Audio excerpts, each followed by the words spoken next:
அஸ்ஸலாமு அலைக்கும் வரஹ்மத்துல்லாஹி வபரகாத்துஹு. அல்ஹம்துலில்லாஹ் வஸ்ஸலாத்து வஸ்ஸலாமு அலா ரசூலில்லாஹ் அம்மா பஅத். கணிதக்குரிய சகோதர சகோதரிகளே, நாம் இந்த வகுப்பிலே தொடராக வியாபார சட்டதிட்டங்களை பார்த்து வருகிறோம். அதிலே கடந்த வகுப்பிலே நபிகள் நாயகம் ஸல்லல்லாஹு அலைஹி வஸல்லம் அவர்கள் இந்த இஸ்லாமிய மார்க்கத்திலே தடை செய்யப்பட்ட வியாபார முறைகள் என்ன என்பதை ஒவ்வொன்றாக நாம் பார்த்து வருகிறோம். அதனுடைய தொடர்ச்சியாக அடுத்ததாக இஸ்லாமிய மார்க்கம் தடை செய்திருக்கக்கூடிய வியாபார முறை, ஒரு பொருளை நாம் ஒருவருக்கு விற்பனை செய்துவிட்டு அந்த பொருளையே அவரிடத்தில் குறைவான விலைக்கு வியாபாரம் பேசி வாங்கக்கூடிய வியாபார முறை. அதாவது ஒரு பொருளை நாம் ஒருவருக்கு விற்கும்போது அந்த பொருளினுடைய விலையை நாம் அவரிடத்துல இருந்து அதிகமாக வாங்குகிறோம். இப்போ குறிப்பாக நாம் சொல்லப்போனால் நம்மிடத்தில் ஒரு வாகனம் இருக்கிறது. இந்த வாகனத்தை ஒருவருக்கு நாம் என்ன செய்கிறோம்? 10,000 ரூபாய்க்கு விற்பனை செய்கிறோம். அதே நபரிடத்தில் அதே வாகனத்தை நாம் திரும்ப விலை குறைத்து 8,000 ரூபாய்க்கோ ஒரு 6,000 ரூபாய்க்கோ நாம் விலை பேசி வாங்குகிறோம் என்று சொன்னால், இப்படிப்பட்ட அந்த வியாபாரம் இஸ்லாமிய மார்க்கத்தில் தடை செய்யப்பட்ட ஒரு வியாபாரமாக இருக்கிறது. அப்போ இப்படிப்பட்ட வியாபாரம் செய்யக்கூடாது. இப்போ நீங்கள் விற்கிறீங்க, அவர் வேறு ஒருவருக்கு விலை குறைத்து விற்றாலும் சரி, உயர்த்து விற்றாலும் சரி, அது அவருக்கு ஹலாலான வியாபாரமாக மாறிவிடும். ஆனால் நாமே என்ன செய்கிறோம்? விற்பனை விற்கும்போது அதிக விலை கொடுத்து விற்று விட்டு அதே பொருளை அவரிடத்தில் விலை பேசி நாம் குறைவாக வாங்குகிறோம் என்று சொன்னால், இந்த வியாபார முறையை மார்க்கம் என்ன செய்திருக்கிறது? தடை செய்திருக்கிறது. இது எல்லா வியாபாரத்துக்கும் பொருந்தும்.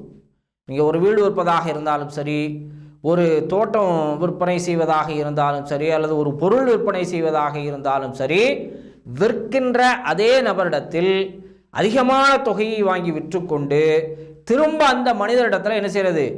குறைவான விலைக்கு அந்த பொருளை வாங்கி கொள்ளக்கூடிய இந்த வியாபார முறை என்பது மார்க்கத்தில் தடை செய்யப்பட்டிருக்கக்கூடிய வியாபார முறைகளில் ஒன்று. இப்படிப்பட்ட வியாபாரம் நாம் என்ன செய்யக்கூடாது. இஸ்லாமிய மார்க்கம் இதை தடை செய்திருக்கிறது. அடுத்ததாக இஸ்லாமிய மார்க்கம் தடை செய்திருக்கக்கூடிய வியாபார முறை, ஒரு கிராமவாசி, அதாவது ஒரு கிராமத்திலே இருக்கக்கூடிய நபருடைய அந்த பொருட்களை ஒரு நகரத்திலே இருக்கக்கூடிய ஒரு மனிதர் என்ன செய்யக்கூடாது? விற்பனை செய்யக்கூடாது. இதை நபிகள் நாயகம் ஸல்லல்லாஹு அலைஹி வஸல்லம் அவர்கள் முற்றாக தடை செய்திருக்கிறார்கள். ஒரு வியாபாரி என்ன செய்கிறாரு? வெளியூரில் இருந்து, ஒரு கிராமப்புறத்தில் இருந்து என்ன செய்கிறாரு? நகரத்துக்கு, டவுனுக்கு என்ன செய்கிறாரு? அவருடைய விளைபொருளையோ அல்லது அவர் பயிர் செய்த ஏதாவது பொருட்களையோ அல்லது ஏதாவது வியாபார பொருட்களையோ, விற்பனைகள்லாம் நிறைய இருக்கிறது. அப்போ அவர் என்ன செய்கிறார் அப்படின்னா, கிராமப்புறத்தில் இருந்து வர்றார். கிராமப்புறத்தில் இருந்து நகர்ப்புறத்தில் என்ன செய்கிறாரு? விற்பனை செய்கிறார். அந்த விற்பனையில் குறுக்கிட்டு இன்னொரு மனிதர் என்ன செய்கிறார்? நான் உனக்கு விற்பனை செய்து தாரேன். அதாவது தரகு வியாபாரம், அதாவது இவருக்காக அவர் விற்பனை செய்து கொடுப்பது. அப்போ இந்த தரகு வியாபாரத்தை நபிகள் நாயகம் ஸல்லல்லாஹு அலைஹி வஸல்லம் அவர்கள் என்ன செஞ்சிருக்கிறாங்க? ஒரு கிராமத்தில் இருந்து வர்றவருக்கு நகரத்தில் இருக்கக்கூடியவர் என்ன செய்யக்கூடாது? விற்பனை செய்து கொடுக்கக்கூடாது. என்ன அப்படின்னா, எந்த அடிப்படையில் சொல்கிறாங்க அப்படின்னா, இப்போ கிராமத்தில் இருக்கக்கூடியவர் அவர் குறைவான விலைக்கு பொருட்களை என்ன செய்வார்? கொள்முதல் செய்து இங்கே கொண்டு என்ன செய்வார்? அவர் குறைந்த லாபம் வைத்து விற்பனை செய்வார். அதாவது அவருக்கு கிராமத்தில் கிடைக்கிறதை விட, அதாவது கிராமத்திலேயே அதை விற்பனை செய்தால் அவருக்கு ஒரு குறுகிய லாபம் கிடைக்கும். அதே நாம் ஒரு டவுனில் போய் செய்கிறோம் அப்படின்னா அதை விட கொஞ்சம் அதிகமாக நமக்கு என்ன செய்யும்? லாபம் கிடைக்கும் என்ற அடிப்படையில் என்ன செய்வார்? விற்பனை செய்வார். அவர் கொடுக்கக்கூடிய அந்த பொருளினுடைய விலை நிர்ணயம் என்பது நகரத்தில் இருக்கக்கூடிய வியாபாரிகளுடைய விலை நிர்ணயத்தை விட சற்று என்ன செய்யும், குறைவாகத்தான் இருக்கும். அப்ப இந்த வியாபாரத்தை ஒருவர் செய்யும் பொழுது, கிராமத்துல இருந்து வந்து செய்யும் போது அவருக்கும் அதில் என்ன செய்யும், நிறைவான ஒரு லாபம் கிடைக்கும். அவர் எதிர்பார்த்ததை விட அதிகமாக கிடைக்கும்.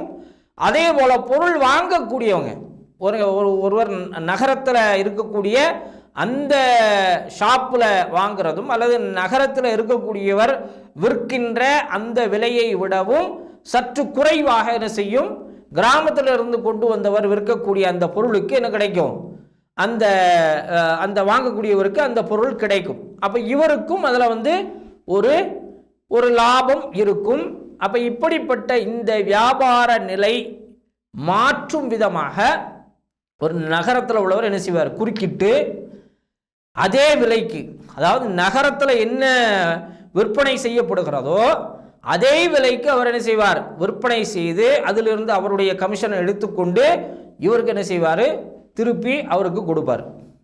அப்போ இந்த மாதிரி இந்த இடைத்தரகு வியாபார முறையை நபிகள் நாயகம் ஸல்லல்லாஹு அலைஹி வஸல்லம் தடை செய்கிறார்கள். அதோடு மட்டுமல்லாமல் நபிகள் நாயகம் ஸல்லல்லாஹு அலைஹி வஸல்லம் அவர்கள் சொல்லுகிறார்கள், அதாவது கிராமத்தில் இருந்து வரக்கூடிய ஒரு மனிதருக்காக இந்த நகரத்தில் இருக்கக்கூடியவர்கள் என்ன செய்ய வேண்டாம், வியாபாரம் செய்ய வேண்டாம்.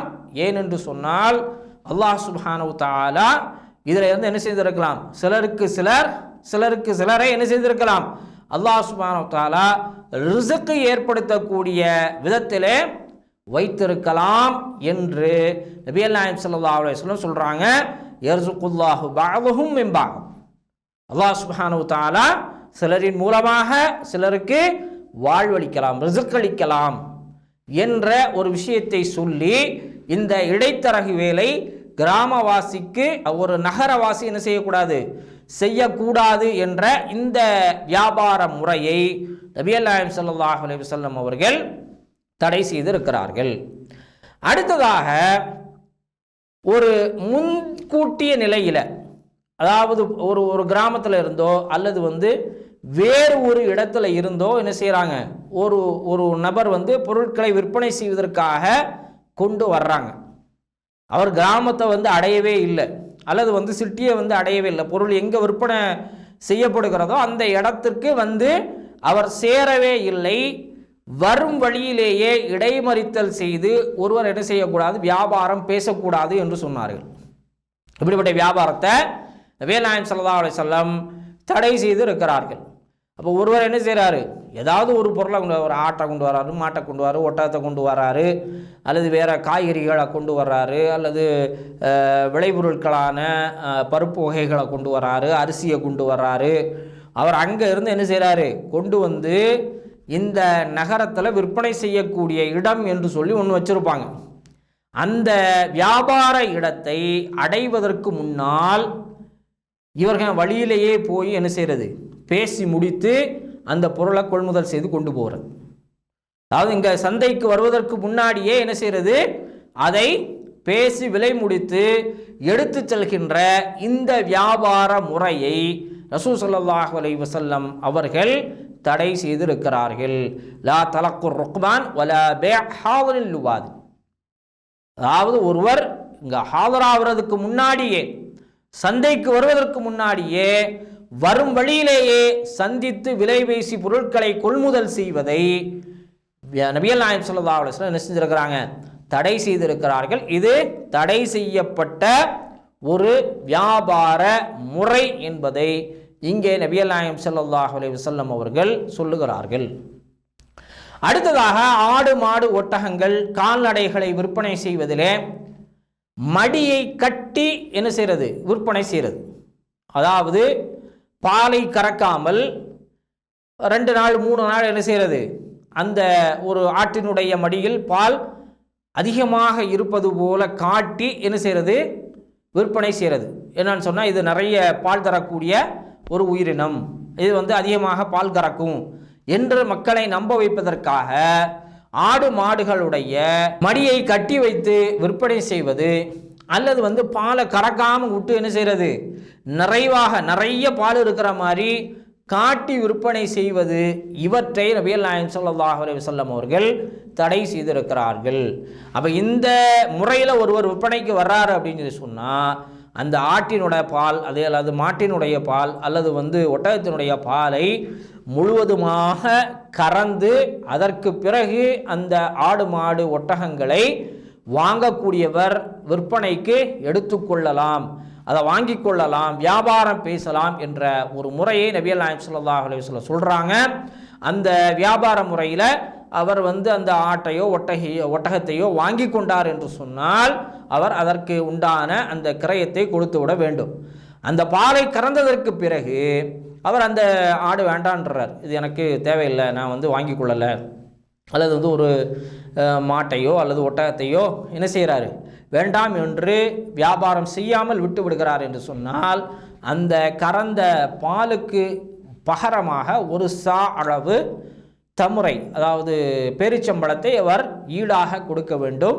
இதை நபிகள் நாயகம் ஸல்லல்லாஹு அலைஹி வஸல்லம் சொல்லியிருக்கக்கூடிய ஒரு வியாபார முறையாக ரசூலுல்லாஹ் சொல்கிறாங்க. அப்போது என்ன செய்யக்கூடாது, அதிகமாக பால் தரும் என்ற விதத்தில் பாலை கறக்காமல் மடியை கட்டி ஒரு ஆட்டையோ ஒரு மாட்டையோ விற்பனை செய்கின்ற இந்த முறையை நபிகள் நாயகம் ஸல்லல்லாஹு அலைஹி வஸல்லம் அவர்கள் தடை செய்திருக்கிறார்கள் என்பதை அறிந்து கொள்ள வேண்டும். அடுத்ததாக நபிகள் நாயகம் ஸல்லல்லாஹு அலைஹி வஸல்லம் அவர்கள் தடை செய்திருக்கக்கூடிய ஒரு வியாபாரம், ஜும்மாவுடைய கடைசி அழைப்பு கொடுத்ததற்கு பிறகு வியாபாரத்தில் ஈடுபடுவதை அல்லாஹும் தடை செய்திருக்கிறான்.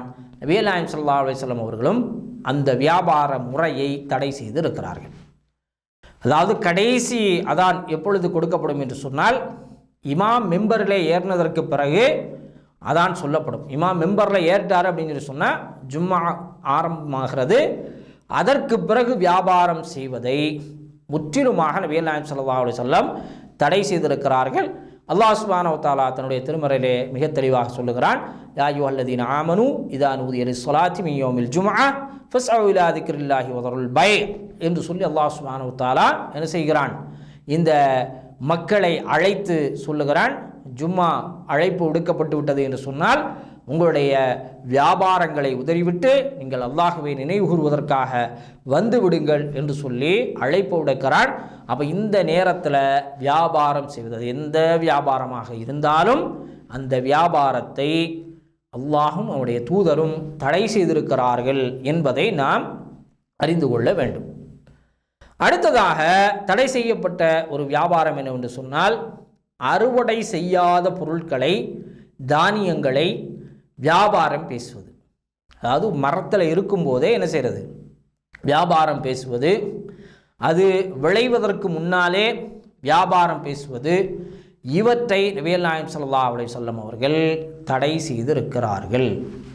அதாவது ஒரு பயிரில் அரிசி நெல் இருக்கிறது, நெல்லை என்ன செய்யலை, அறுவடை செய்யலை, அதில் இருக்கும்போதே என்ன செய்யக்கூடாது, அதற்கு விலை நிர்ணயம் செய்யக்கூடாது. ஒரு மரம் இருக்கிறது, ஒரு தென்னந்தோப்பு இருக்கிறது, தென்னை மரத்திலிருந்து காய்களை இறக்குவதற்கு முன்னால், அறுவடை செய்வதற்கு முன்னால் என்ன செய்யக்கூடாது, அந்த மரத்தில் வச்சுட்டே என்ன செய்யக்கூடாது, அதற்குண்டான விலை நிர்ணயம் செய்யக்கூடாது. இது ஒட்டுமொத்தமாக எல்லா விளைபொருள்களுக்கும் என்ன செய்யும், இது பொருந்தும். பேரித்தம்பழத்திற்கு மட்டும் நபிகள் நாயகம் ஸல்லல்லாஹு அலைஹி வஸல்லம் அவர்கள் ஒரு விதிவிலக்கு வழங்கியதாக சில செய்திகள் வருகிறது. அதாவது காய்ந்த பேரித்தம்பழத்திற்கு உண்டான அந்த விலையை அதே போன்று நல்ல மரத்தில் இருக்கும் பொழுதே இருக்கின்ற அந்த காய்க்கு ரசூல் ஸல்லல்லாஹு அலைஹி வஸல்லம் பேசுவதற்கு அனுமதி அளித்தார்கள் என்ற ஒரு செய்தி வருகிறது. அது அல்லாமல் மற்ற எல்லா பயிர்களுக்கும் ரசூல் ஸல்லல்லாஹு அலைஹி வஸல்லம் அவர்கள் அறுவடை செய்வதற்கு முன்னால் விலை பேசுவதை தடை செய்திருக்கிறார்கள். முற்றிலுமாக அது தடை செய்யப்பட்ட ஒரு வியாபாரமாக இருக்கிறது என்பதை நாம் அறிந்து கொள்ள வேண்டும். அதற்கு பிறகு வியாபாரத்தில் அறியப்படாத நிபந்தனைகளை எல்லாம் சேர்த்து ஒரு வியாபாரம் செய்கிறது. அதாவது இஸ்லாமிய மார்க்கத்தில் அப்படி ஒரு நிபந்தனையே இருக்காது, வியாபார நிபந்தனையே இருக்காது. அப்படி இல்லாத நிபந்தனைகளை எல்லாம் வைத்து என்ன செய்கிறது, ஒரு வியாபாரம் செய்வது. அதாவது ஒருவர் ஒரு பொருளை விற்கிறாரு, ஒரு பொருளை விற்றுக்கிட்டு அவர் சொல்லுகிறார், நீர் இந்த பொருளை நீ விற்கிறதா இருந்தால், அதாவது இவர் வாங்கிட்டார் அவர்கிட்ட அவருக்கு உடைமையாகிவிட்டது. ஆனால் வாங்கும் பொழுது ஒரு நிபந்தனை வைக்கிறது, நீ விற்கிறதா இருந்தால் இந்த நபருக்கு விற்காது, இவரை தவிர வேறு யாருக்கு வேணாலும் விற்றுக்கொள் என்று சொல்லி நிபந்தனை வைப்பது தவறான ஒரு நிபந்தனை. அதே போல் ஒரு பொருளை விற்கிறாரு, விற்றுவிட்டு இந்த நபருக்கு நீ என்ன செய்யக்கூடாது, வாடகைக்கு கொடுக்கக்கூடாது, மீதி யாருக்கு வேணாலும் கொடுத்துக்கோ அப்படின்னு சொல்லி ஒரு நிபந்தனை வைக்கிறது. அல்லது இன்னாருக்கு நீ கொடுக்கணும், நீ விற்கிறதா இருந்தால் இவருக்கு தான் விற்கணும். அதே போல் நீ வாடகைக்கு கொடுப்பதாக இருந்தால் இவருக்கு தான் கொடுக்கணும் வாடகைக்கு என்று சொல்லி சில நிபந்தனைகளை, அதாவது வியாபாரத்தில் இல்லாத ஒரு நிபந்தனை, அதே போல் மார்க்கம் அனுமதிக்காத நிபந்தனைகளை எல்லாம் ஒரு வியாபாரத்தில் சேர்த்து அந்த வியாபாரத்தை செய்வதை, இந்த வியாபார முறையை மார்க்கம் முழுவதுமாக தடை செய்திருக்கிறது. இதை நபிகள் நாயகம் ஸல்லல்லாஹு அலைஹி வஸல்லம் என்ன செஞ்சிருக்கிறாங்க, தடை செய்தும் இருக்கிறார்கள். இத்தகைய வியாபாரத்தை என்ன செய்யக்கூடாது. இப்படி ரசூல் ஸல்லல்லாஹு அலைஹி வஸல்லம் அவர்கள் இஸ்லாமிய மார்க்கத்தில் தடை செய்யப்பட்ட வியாபார முறைகள், இத்தகைய வியாபார முறைகள் இருக்கிறது என்பதை மிக தெளிவாக நமக்கு சொல்லித்தர்றாங்க. இந்த அடிப்படையில் வியாபாரம் செய்யக்கூடியவராக இருந்தாலும் சரி, அதே போன்று வியாபாரத்தில் ஈடுபடக்கூடியவர்கள், பொருளை வாங்கக்கூடியவர்களாக இருந்தாலும் சரி, மார்க்கம் எத்தகைய விதிமுறைகளை நமக்கு அனுமதித்திருக்கிறதோ அந்த அடிப்படையிலே நாம் வியாபாரத்தை செய்ய வேண்டும். அதற்குரிய தௌஃபீக்கை வல்ல ரஹ்மான் அனைவருக்கும் வழங்குவானாக. வாஹிரு தஅவானா அல்ஹம்துலில்லாஹி ரப்பில் ஆலமீன். அஸ்ஸலாமு அலைக்கும் வரஹ்மத்துல்லாஹி வபரகாத்துஹு.